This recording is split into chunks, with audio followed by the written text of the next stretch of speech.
Hi friends, ഇന്ന് നമുക്ക് 2 മെയിലുകളുണ്ട്. ആദ്യത്തെ മെയിലേക്ക് കിടക്കാം. മാഡം, എൻ്റെ പേര് റുബീന. യഥാർത്ഥ പേരല്ല. 38 വയസ്സുണ്ട്. 3 കുട്ടികളുണ്ട്. ഭർത്താവ് ഗൾഫിലാണ്. 2 വർഷം കൂടുമ്പോൾ മാത്രം 45 ദിവസത്തെ ലീവിന് ഭർത്താവ് വരാറുണ്ട്. ഞാനും മക്കളും ഭർത്താവിൻ്റെ ഉമ്മയും മാത്രമാണ് വീട്ടിലുള്ളത്. മാസത്തിൽ എൻ്റെ ഡേറ്റൊക്കെ കഴിഞ്ഞാൽ തൊട്ടടുത്ത 3-4 ദിവസം എനിക്ക് നല്ല ആഗ്രഹങ്ങൾ മനസ്സിലുണ്ടാകാറുണ്ട്. പക്ഷേ ഭർത്താവ് കൂടെ ഇല്ലല്ലോ. ആഗ്രഹങ്ങൾ കൂടിക്കഴിഞ്ഞാൽ തെറ്റുകൾ കാണിക്കില്ലേ? അതുകൊണ്ട് അതെല്ലാം അടക്കി വലിയ നിയന്ത്രണത്തിലാണ് ഞാൻ ജീവിക്കുന്നത്. പിന്നെ അവിഹിതമായൊരു ബന്ധമുണ്ടാക്കാനുള്ള ധൈര്യമൊന്നും എനിക്കില്ല. ഒരു സമയത്ത് സാഹചര്യം വന്നു കഴിഞ്ഞാൽ ഞാൻ സമ്മതിച്ചേക്കാം. എനിക്ക് അത്രയ്ക്ക് പൂതി തോന്നാറുണ്ട്. പക്ഷേ ആ ദിവസങ്ങളിൽ മാത്രമേ ഉള്ളൂ. ഒരു 3-4 ദിവസം. അത് കഴിഞ്ഞാൽ പിന്നെ ഒന്നുമില്ല. പ്രത്യേകിച്ച് ഒന്നുമില്ലെങ്കിലും ഒരു കുഴപ്പമില്ലാത്ത ദിവസങ്ങളാണ്. ഇപ്പോൾ അങ്ങനെ തോന്നുമ്പോൾ ഞാൻ സ്വയം എൻ്റെ ലീലാവിലാസങ്ങളിൽ ഏർപ്പെടുകയാണ് പതിവ്.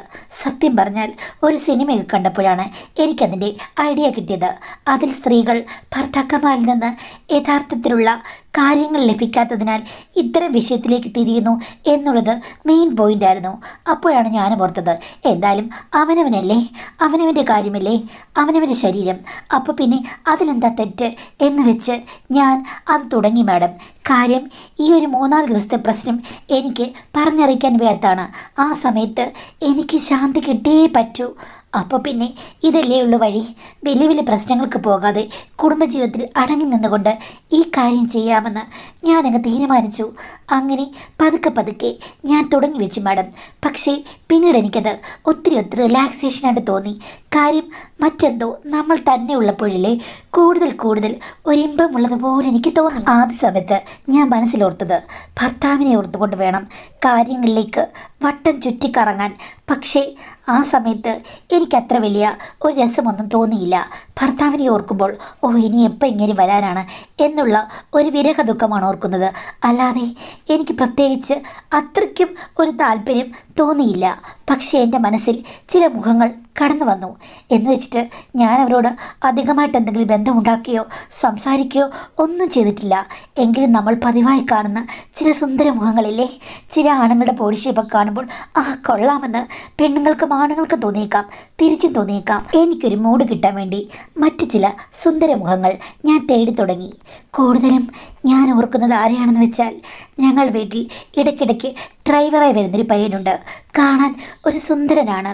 അവനെയാണ് ഞാൻ ഓർക്കുന്നത്. ആക്ച്വലി ആ പയ്യനുമായി എനിക്കൊരു ബന്ധവുമില്ല.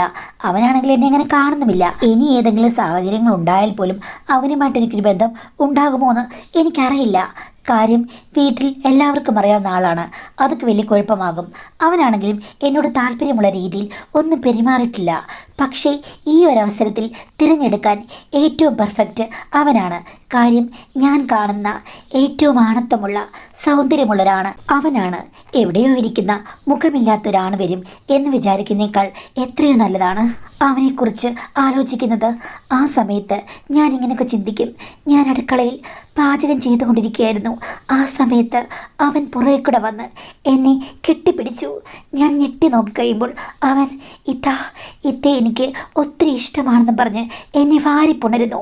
എടാ, അപ്പൻ ചുടാൻ എന്നെ സമ്മതിക്കുമെന്ന് പറയുമ്പോൾ അവൻ പറയും, സമ്മതിക്കില്ല, ഇങ്ങനെയല്ല അപ്പൻ ചുടേണ്ടത്, വട്ടം നന്നായി കറക്കണം, ബാ ഞാൻ ചുട്ടുതരാം എന്ന് പറഞ്ഞ് അവനെന്നെ വിളിക്കുന്നു. അടുക്കള വിട്ട് അപ്പൻ ചുടാനായി ഞങ്ങൾ വേറെ ഏതോ സ്ഥലത്തേക്ക് പോകുന്നു. അവിടെ വെച്ച് ഞാൻ കാണുന്ന കാഴ്ച കണ്ട് ഞാൻ തന്നെ ഞെട്ടിപ്പോവുകയാണ്. കാരണം പ്രതീക്ഷകൾക്കും അപ്പുറമായൊരപ്പൻ ചൂടിൽ അവിടെ നടക്കുമെന്ന് ഞാൻ വിചാരിക്കും. എൻ്റെ ഭർത്താവ് ലോകത്തിൽ നല്ലവൻ തന്നെയാണ്, എനിക്കിഷ്ടമുള്ളവനാണ്. പക്ഷേ എങ്കിലും ഈ സമയത്ത് സ്വപ്നത്തിൽ എൻ്റെ ഭർത്താവിനേക്കാളും കൂടുതൽ ഫീച്ചേഴ്സ് ഈ ഒരു ഡ്രൈവർ കുട്ടനായിരിക്കും. അവൻ വരുമ്പോൾ ഞാൻ പണ്ട് ഉച്ചയ്ക്ക് പൊതി തുറക്കില്ലേ, ആ സമയത്ത് അതിലെപ്പോഴും ഉമ്മ എനിക്ക് വേണ്ടി മുഴുത്തൊരു മീൻ വറുത്ത് വെച്ചിരിക്കും. അപ്പോൾ പല ദിവസവും പല മുഴുത്ത മീനുകളുമായിരിക്കും.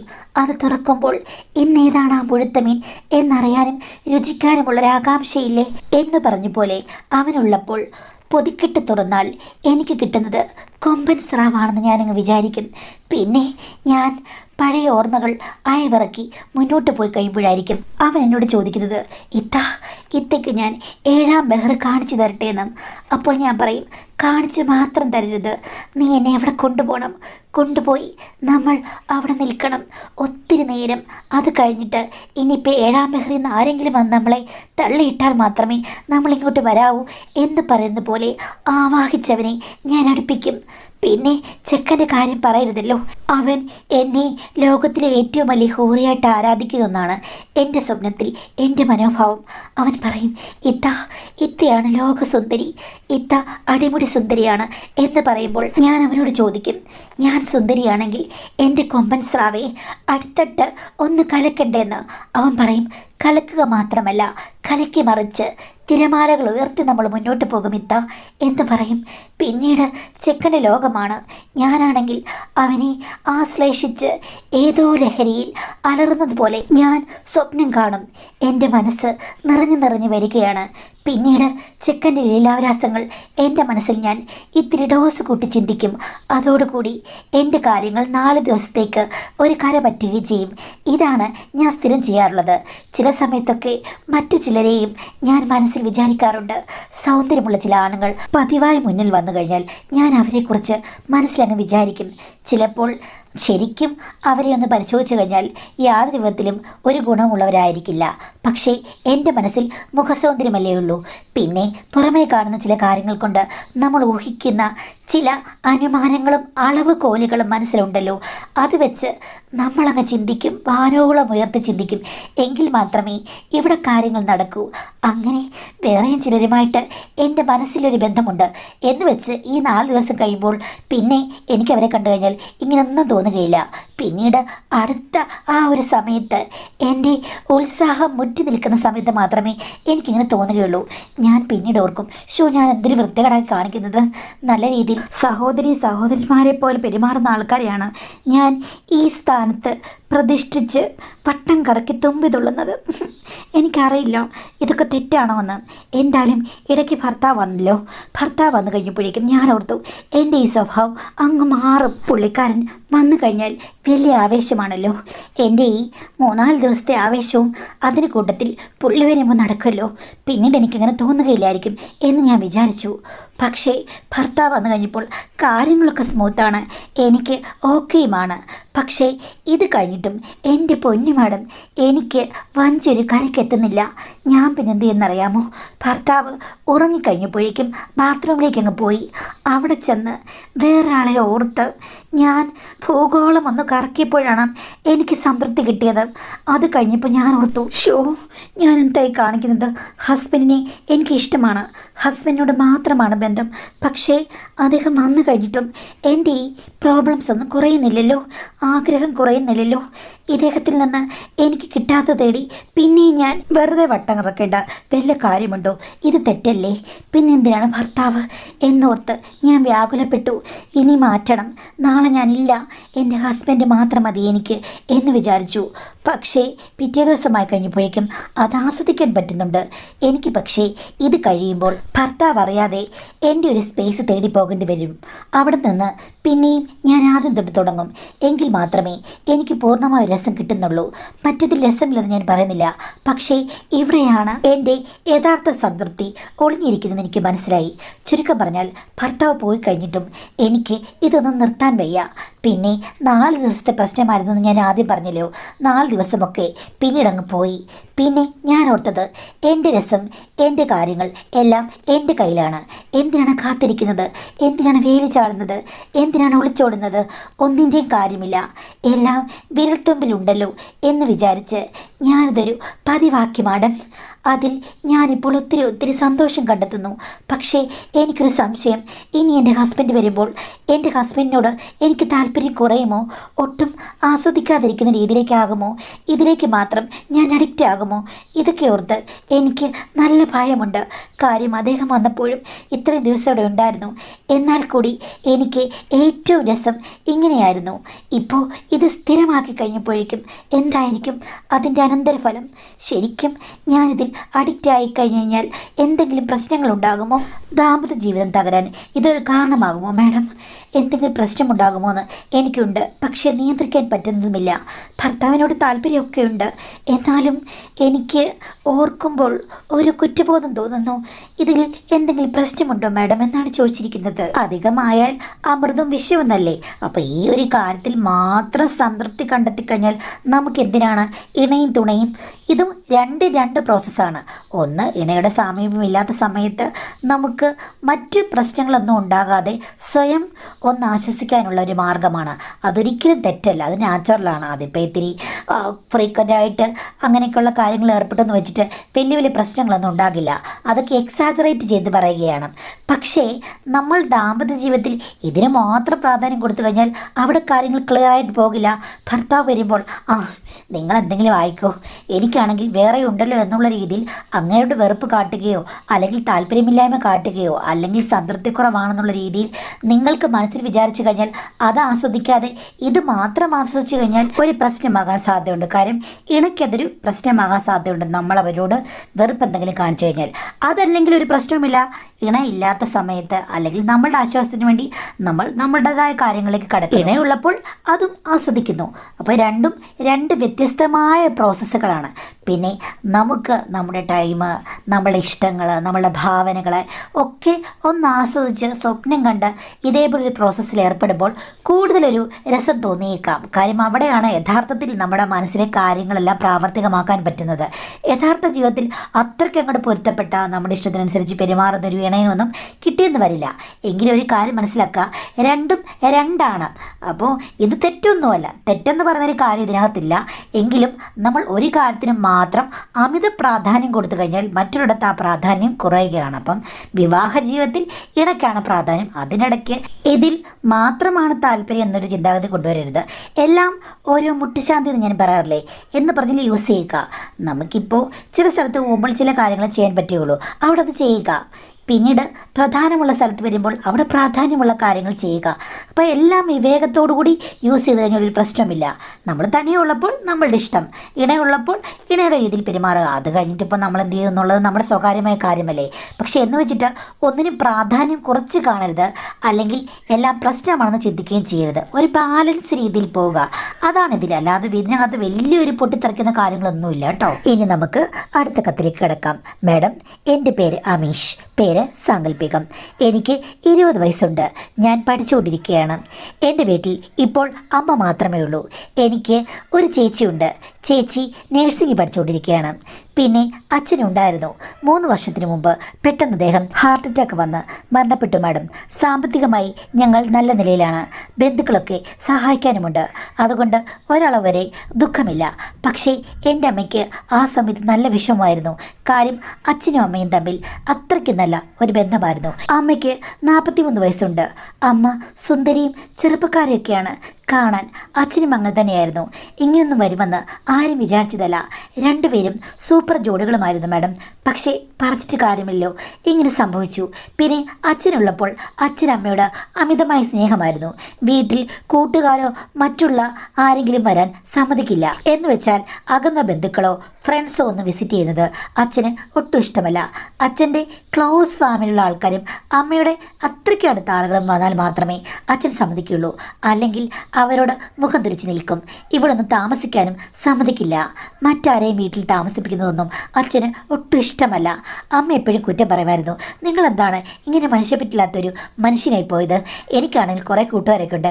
എൻ്റെ കൂടെ പഠിച്ച കൂട്ടുകാരികളോടും കൂട്ടുകാരന്മാരോടും ഒക്കെ എനിക്ക് എന്ത് നല്ല ഇഷ്ടമാണെന്നോ. അപ്പം അച്ഛൻ പറയും, ആ ഇഷ്ടമൊക്കെ കയ്യിൽ വെച്ചേര് കേട്ടോ, അത് നടക്കില്ല. ഇവിടെ ആരെയും വരുത്താൻ ഞാൻ സമ്മതിക്കില്ലെന്ന് പറയും. പിന്നെ എന്തെങ്കിലും ഗെറ്റുഗതർ ഉണ്ടെങ്കിൽ പോലും അമ്മയെ വിടില്ല. അങ്ങനെയൊക്കെയുള്ള ചില കുഴപ്പങ്ങൾ അച്ഛനുണ്ടായിരുന്നു. പക്ഷെ സ്നേഹമുണ്ടല്ലോ, അതുകൊണ്ടായിരിക്കും അമ്മ സഹിച്ചത്. എന്തായാലും അച്ഛൻ മരിച്ചതിന് ശേഷം ഈ വീട്ടിൽ ധാരാളം ആളുകൾ വിസിറ്റേഴ്സായിട്ട് വന്നു. എനിക്കതൊക്കെ അത്ഭുതമായിരുന്നു. നേരത്തെ അങ്ങനെ ആരും വരികയില്ല. അമ്മയുടെ പഴയ കൂട്ടുകാർ ആണുങ്ങളും പെണ്ണുങ്ങളുമൊക്കെ അമ്മയെ കാണാൻ വരാൻ തുടങ്ങി. ചേച്ചി നേഴ്സിങ്ങിന് പോയതോടുകൂടി അമ്മ പിന്നെ ഒറ്റയ്ക്കായല്ലോ ഞാനങ്ങ് പോയി കഴിഞ്ഞാൽ. അപ്പോൾ പല ഫ്രണ്ട്സും വരാൻ തുടങ്ങും. ആക്ച്വലി എൻ്റെ അമ്മയുടെ പല ഫ്രണ്ട്സും പരിചയക്കാരുമൊക്കെ ഞങ്ങളുടെ വീടിന് പരിസരത്ത് തന്നെ താമസിക്കുന്നുണ്ടായിരുന്നു. പക്ഷേ എനിക്കും അത് അറിയുകയില്ല. സിറ്റിയിലും അടുത്ത് ജോലി ചെയ്യുന്ന ആൾക്കാരുമായിട്ട് ഒത്തിരി ആളുകളുണ്ട്. അവരൊക്കെ സ്ഥിരം വരാൻ തുടങ്ങിയതോടുകൂടി അമ്മയുടെ ആ ഒരു ബോറടി മാറാൻ തുടങ്ങി. അമ്മ ഉല്ലാസവതിയായി പഴയൊരു നിലയിലേക്ക് പോകാൻ തുടങ്ങി. ഞാനും അമ്മയും തനിയുള്ളെങ്കിൽ പോലും ഞങ്ങൾ തമ്മിലും നല്ല ചിരിയും കളിയും തമാശയുമെല്ലാം മടങ്ങി വന്നു. ഒരു കണക്കിന് അമ്മയെ റിക്കവർ ചെയ്യാൻ അമ്മയുടെ ഈ ബന്ധങ്ങൾ സഹായിച്ചു എന്ന് വേണം പറയാൻ. എനിക്കും അതിൽ ഒരു പ്രശ്നവുമില്ലായിരുന്നു. പക്ഷേ രാത്രിയിലൊന്നും ആരും വന്ന് വീട്ടിൽ തങ്ങില്ല. അങ്ങനെ ഇരിക്കുമ്പോഴാണ് അമ്മയുടെ ഒരു പഴയ ക്ലാസ്മേറ്റ് വന്നത്. മറ്റുള്ളവരെ പോലെയല്ല, ഒരു നാടൻ പെൺകുട്ടിയെ പോലെയാണ് ആ ഒരു ആൻറ്റി ഇരിക്കുന്നത്. കാര്യം തുളസിക്കതിരൊക്കെ ചൂടി ചന്ദനക്കുറയൊക്കെ ഇട്ട് സെറ്റ് സാരി ഉടുത്താണ് എപ്പോഴും വരിക. വളരെ പാകതയോടുകൂടിയാണ് സംസാരിക്കുന്നത്. എൻ്റെ അമ്മയാണെങ്കിൽ അച്ഛനെ ഭൂരിപക്ഷം അനുസരിക്കെങ്കിലും ഇടയ്ക്ക് ഷൗട്ട് ചെയ്യും. ആ സമയത്ത് അച്ഛനും അടങ്ങിപ്പോകും. അങ്ങനെയൊക്കെയുള്ള സ്വഭാവമുള്ള ആളാണ്. പക്ഷേ ഈ വരുന്ന ആൻറ്റി അങ്ങനെയല്ല, വളരെ പാവമാണ്. എൻ്റെ അമ്മ നന്നായിട്ട് പാചകം ചെയ്യും. പക്ഷേ ഈ ആൻറ്റി നാടൻ വിഭവങ്ങളൊക്കെ ഇല്ലേ നൊടിയിടയിൽ ഉണ്ടാക്കും. അങ്ങനെ കഴിഞ്ഞപ്പോഴേക്കും സ്ഥിരം ആൻറ്റി വീട്ടിൽ വരാൻ തുടങ്ങി. അവർ തമ്മിൽ എപ്പോഴും ഉണ്ടാകും ഞാൻ വരുമ്പോൾ. പിന്നീട് ഇടയ്ക്കിടയ്ക്ക് ആൻറ്റി വന്ന് വീട്ടിൽ താമസിക്കാൻ തുടങ്ങി. ആദ്യമായിട്ട് ഞങ്ങളുടെ വീട്ടിൽ വന്ന് താമസിക്കുന്ന എക്സ്റ്റേണൽ ആയിട്ടുള്ള ഒരാളാണ് ആ ആൻറ്റി. ഞാൻ അമ്മയോട് ചോദിക്കും, അല്ല ആ ആൻറ്റി എന്താ ഇവിടെ താമസിക്കുന്നത്? ആൻറ്റിക്ക് മക്കളൊന്നുമില്ലേ? ആ, ഒരു മോളുണ്ട്. അവളുടെ കല്യാണം കഴിഞ്ഞതാണ്. അവൾ നാട്ടിലൊന്നുമില്ല. പിന്നെ ഭർത്താവ് മരിച്ചുപോയി. ഭർത്താവ് വലിയൊരു ഉദ്യോഗസ്ഥനായിരുന്നു. അങ്ങേരുടെ പെൻഷൻ തന്നെ ഉണ്ടടാ. അവൾക്ക് ജോലിക്ക് പോകാതെ ജീവിക്കാനുള്ള കാശ്. അതുകൊണ്ട് അവളിപ്പോൾ അടിച്ചു പൊളിച്ച് നടക്കുകയാണ്. അതുകൊണ്ടല്ലേ ഇവിടെ വന്ന് നിൽക്കുന്നത്. അവളൊരു ഫ്രീ ബേഡാണ് സത്യം പറഞ്ഞാൽ എന്ന് പറഞ്ഞു. അപ്പം ഞാൻ ചോദിച്ചു, അതെന്താ അച്ഛൻ മരിച്ച അമ്മ ഫ്രീ ബേഡായി കഴിഞ്ഞപ്പോഴേക്കും ഞങ്ങളൊക്കെ ഇവിടെ അങ്ങ് പോകണോ? അമ്മയ്ക്ക് ഫ്രീ ആയിട്ട് കറങ്ങി നടക്കണമെന്ന് ചോദിച്ചു. ഒന്ന് പോടാ, അവിടെ കാര്യം ഞാൻ പറഞ്ഞെന്നല്ലേ ഉള്ളൂ എന്ന് പറഞ്ഞു. എന്തായാലും ആ ആൻറ്റി വരുന്നത് എനിക്ക് ഭയങ്കര ഇഷ്ടമാണ്. എനിക്കിഷ്ടപ്പെട്ട കാര്യങ്ങൾ ചോദിച്ച് ഉണ്ടാക്കിത്തരും. അതേപോലെ തന്നെ കിട്ടാത്ത ചില സാധനങ്ങളൊക്കെ വാങ്ങിച്ചുകൊണ്ട് വരും. അങ്ങനെ ആൻറ്റിയാണ്. പക്ഷേ ഒരു ദിവസമല്ലേ ഞാൻ പഠിച്ചുകൊണ്ടിരിക്കുകയായിരുന്നു. ഇടയ്ക്ക് ഞാൻ അടുക്കള ഭാഗത്തേക്ക് ചെന്ന് കഴിഞ്ഞപ്പോഴേക്കും എൻ്റെ അമ്മ ആൻറ്റിയുമായി ഒരു പോപ്പോ, അതായത് അമ്മയാണ് പോപ്പോയ്ക്ക് മുൻകൈ എടുക്കുന്നത്. ആൻറ്റി അവിടെ തല കുനിച്ച് നിൽക്കുകയാണ് ആസ്വദിക്കുന്ന പോലെ. അത് കണ്ട് ഞാൻ ഞെട്ടിപ്പോയി. ഇത്തിരി പുറകോട്ട് മാറി ഞാൻ ഒരു ശബ്ദമുണ്ടാക്കിയപ്പോഴേക്കും രണ്ടുപേരും എന്തോ ചെയ്യുന്ന പോലെയായി. എനിക്കത് ഒട്ടും വിശ്വസിക്കാനാവാത്ത കാര്യമായിരുന്നു. പക്ഷേ എനിക്ക് പിന്നീട് അവരെ സൂക്ഷ്മമായി നിരീക്ഷിച്ചപ്പോൾ മനസ്സിലായി, ഇവർക്ക് രണ്ടുപേർക്കും തമ്മിൽ എന്തൊക്കെയോ നല്ല കണക്ഷൻസ് ഉണ്ട്. അങ്ങനെ മാഡം രണ്ടുപേരും കൂടെ ഒന്നിച്ചുള്ള ഒരു രാത്രിയിൽ ഞാൻ അവരുടെ റൂമിൽ ഒളിഞ്ഞു നോക്കാൻ പോയി. അങ്ങനെ ചെയ്യരുത്, പക്ഷേ എനിക്ക് കാണാൻ പറ്റുമെന്ന് എനിക്ക് ഉറപ്പായിരുന്നു. കാര്യം അതിലേക്ക് നോക്കിക്കഴിഞ്ഞാൽ അത്യാവശ്യ കാഴ്ചകൾ കാണാമെന്ന് പണ്ടേ അറിയാം. അങ്ങനെയാണ് ആ വാതിലിന് ഹോളൊക്കെ ഉള്ളത്. എനിക്കറിയാം താക്കോൽദാരൻ തന്നെ ഇത്തിരി വലുതാണ്. അപ്പോൾ നോക്കിയാൽ കാണുമെന്ന് ഉറപ്പാണ്. മാഡം രാത്രിയായപ്പോൾ ഞാൻ പമ്മി പതുമി നോക്കി. അതിനുള്ളിൽ കണ്ട കാഴ്ച എന്നെ അത്ഭുതപ്പെടുന്നതായിരുന്നു. അമ്മയാണെങ്കിൽ ആണിൻ്റെ വേഷത്തിലാണ്. പാൻറ്റും ഷർട്ടും ധരിച്ച് നിൽക്കുന്നു. എൻ്റെ അച്ഛൻ്റെ പാൻറ്റ് ഷർട്ടുമല്ല, ആ ആൻറ്റി കൊണ്ടുവന്ന പാൻറ്റ് ഷർട്ടുമാണ്. ഇനി ആ ആൻറ്റിയുടെ ഭർത്താവിൻ്റെ പാൻറ്റ് ഷർട്ടുമാണോ എന്ന് എനിക്കറിയില്ല. എന്തായാലും എൻ്റെ അമ്മ ആണിനെ പോലെയാണ് ആക്ട് ചെയ്യുന്നത്, ആക്റ്റീവായിട്ട്. പക്ഷേ ആ ആൻറ്റിയാണെങ്കിൽ ഒരു ഭാര്യയെ പോലെയാണ് പെരുമാറുന്നത്. അവർ തമ്മിൽ ഒരാണും പെണ്ണും തമ്മിലുള്ള റിലേഷനെ പോലെയാണ് എനിക്ക് തോന്നിയത്. അതിലെ ചില പ്രവർത്തികൾ ഇവിടെ എനിക്ക് പറയാൻ പറ്റില്ല. അരയിൽ കെട്ടുന്ന ഒരു ഉപകരണമൊക്കെ ഉണ്ടായിരുന്നു മാഡം. അത് കണ്ട് ഞാൻ ഞെട്ടിപ്പോയി. ഇത്തരം പടങ്ങൾ ഞാൻ നേരത്തെ കണ്ടിട്ടുണ്ട്. പക്ഷേ യഥാർത്ഥ ജീവിതത്തിൽ ഇത് എങ്ങനെ നടക്കുമെന്ന് എനിക്കറിയില്ല. ഇത്തരം ഉപകരണങ്ങൾ ആ ആൻറ്റി കൊണ്ടുവന്നാണെന്ന് എനിക്ക് വിശ്വസിക്കാൻ പറ്റുന്നില്ല. എൻ്റെ അമ്മയല്ല അത് അയച്ചു വരുത്തിയെന്ന് എനിക്ക് ഉറപ്പാണ്. ആ ആൻറ്റി എവിടെന്നോ സംഘടിപ്പിച്ചതാണ്. പക്ഷേ അവർ ശാലീന സുന്ദരിയെ പോലെ മുല്ലപ്പൂവും ചന്ദനക്കുറയും ചൂടി വരുന്നു. പക്ഷേ അകത്ത് നടക്കുന്നത് അത്യാധുനിക കാര്യങ്ങളാണ് മാഡം. ഇത് കണ്ട് ഞാൻ ഞെട്ടിപ്പോയി. അന്ന് രാത്രി മുഴുവൻ ഞാൻ ഉറക്കം വിളച്ചിരുന്നു. എനിക്കറിയില്ല എന്ത് ചെയ്യണമെന്ന്. ചേച്ചിയോട് പറഞ്ഞാലോന്ന് ഞാൻ ആലോചിച്ചു. ചേച്ചി നേഴ്സാണല്ലോ, അത്യാവശ്യം അറിവ് കാണും. പക്ഷെ പറയാൻ എനിക്ക് തോന്നിയില്ല. പിന്നീട് ആൻറ്റി എപ്പോൾ വന്നെന്ന് പറഞ്ഞാലും ഞാൻ ചിലപ്പോഴൊക്കെ നോക്കാൻ പോകും മാഡം. ചിലപ്പോൾ ഇരുട്ടായിരിക്കും, ചിലപ്പോൾ വെളിച്ചമായിരിക്കും. ആ സമയത്തൊക്കെ ഞാൻ കണ്ടത് എൻ്റെ അമ്മയാണ് പലവിധ ആൺ ഡ്രസ്സുകൾ ധരിച്ച് അവിടെ ആക്റ്റീവായിട്ട് നിൽക്കുന്നത്. ആൻറ്റി എപ്പോഴും പെണ്ണിൻ്റെ റോളിലായിരിക്കും. അതെന്താണെന്ന് എനിക്ക് കറക്റ്റ് അങ്ങോട്ട് പിടികിട്ടിയില്ല. എന്തൊക്കെയോ പ്രശ്നങ്ങളുണ്ടെന്ന് എനിക്ക് തോന്നുന്നു. ഇങ്ങനെ പോയി കഴിഞ്ഞാൽ എന്തെങ്കിലും കുഴപ്പമാകുമോ? സ്ത്രീകളും തമ്മിൽ സ്നേഹമുണ്ടെന്നും ഇത്തരം കാര്യങ്ങളുണ്ടെന്ന് എനിക്കറിയാം. എന്നാലും ഈ ഒരു കാര്യങ്ങളിൽ എന്തെങ്കിലും കുഴപ്പമുണ്ടാകുമോ മാഡം എന്നാണ് ചോദിച്ചിരിക്കുന്നത്. അപ്പോൾ നമുക്കിഷ്ടമില്ലാത്ത കാര്യങ്ങൾ കാണുമ്പോൾ നമുക്ക് കുഴപ്പമാണെന്ന് തോന്നാം.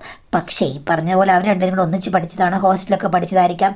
അന്ന് തൊട്ടേ അവർക്ക് തമ്മിൽ ഒരു അന്തർധാര കാണുമായിരിക്കും. ഇപ്പോൾ ഒരാൾക്ക് ആണിനെ ഇഷ്ടമാകാം, പെണ്ണിനെ ഇഷ്ടമാകാം, ഒരു ട്രാൻസ്ജെൻഡറിനെ ഇഷ്ടമാകാം, ഏത് തരത്തിൽപ്പെട്ട ഒരു വ്യക്തിയെ വേണമെങ്കിലും ഇഷ്ടമാകാം, അവരോട് ഏത് ബന്ധം വേണമെങ്കിലും തുടരാം. അതൊക്കെ നോർമലാണെന്നാണ്. എന്തായാലും അച്ഛനുള്ളപ്പോൾ അമ്മയ്ക്ക് അവസരം കിട്ടിയില്ല. അപ്പോൾ മറ്റവർക്ക് ഈ പറഞ്ഞ പോലെ ദാമ്പത്യ ജീവിതത്തിൽ ഒരു അവസരം കിട്ടിയില്ല. ആ സമയത്ത് രണ്ടുപേരും അവരുടേതായ ബന്ധനത്തിലായിരുന്നു. ഇപ്പോൾ രണ്ടുപേരും ഫ്രീ ആയി കഴിഞ്ഞപ്പോഴേക്കും പഴയ ഓർമ്മകളായി വറക്കി അവർ ജോഡികളായിട്ട് മുന്നോട്ട് പോകുന്നതായിരിക്കും. എന്തായാലും ഇത് കാണുമ്പോൾ ഒരു അത്ഭുതം തോന്നും. പക്ഷേ അത്ഭുതം അങ്ങോട്ട് മാറ്റിവെക്കുക. അവരുടെ സ്വകാര്യ ജീവിതമാണ്. നിങ്ങൾക്ക് അതുകൊണ്ട് വലിയ പ്രശ്നമൊന്നുമില്ല. രണ്ട് പെണ്ണുങ്ങളാണല്ലോ. വിധവകളായ അവർ രണ്ടുപേരും ജീവിതത്തിൽ വ്യത്യസ്തകൾ തേടുന്നതുമാകാം, നമുക്കറിയാൻ പറ്റില്ല. അവർ തമ്മിലുള്ള അന്തർധാര എന്താണെന്ന്. എന്തായാലും അത് കണ്ട് ഭയപ്പെടുകയോ അത്ഭുതപ്പെടുകയോ ഒന്നും ചെയ്യേണ്ട കാര്യമില്ല. അത് അവോയ്ഡ് ചെയ്യുക. ഡേഞ്ചറസ് ആയിട്ടുള്ളൊരു കാര്യമാണെന്ന് എനിക്ക് തോന്നുന്നില്ല. പിന്നെ ഇപ്പോൾ ഒത്തിരി ആളുകൾ വന്ന് അവിടെ കൂട്ടുകൂടി കുമ്മിയടിക്കുകയാണെങ്കിൽ ചിലപ്പോൾ ഈ പറഞ്ഞ പോലെ പ്രശ്നമാകും. പുതിയൊരു അച്ഛൻ വരികയാണെങ്കിലും പ്രശ്നമാകും. ഇത് ശരിക്കും പറഞ്ഞാൽ എല്ലാവരും അംഗീകരിച്ചുകൊണ്ടിരിക്കുന്നൊരു കാര്യമായതുകൊണ്ടും നോർമൽ ആയതുകൊണ്ടും അത്രയ്ക്ക് ടെൻഷൻ അടിക്കേണ്ട കാര്യമില്ലെന്നാണ് എൻ്റെ അഭിപ്രായം. അമ്മയുടെ സാന്ദ്രമായി കരുതി അതിനെ വെറുതെ വിട്ടേക്കുക.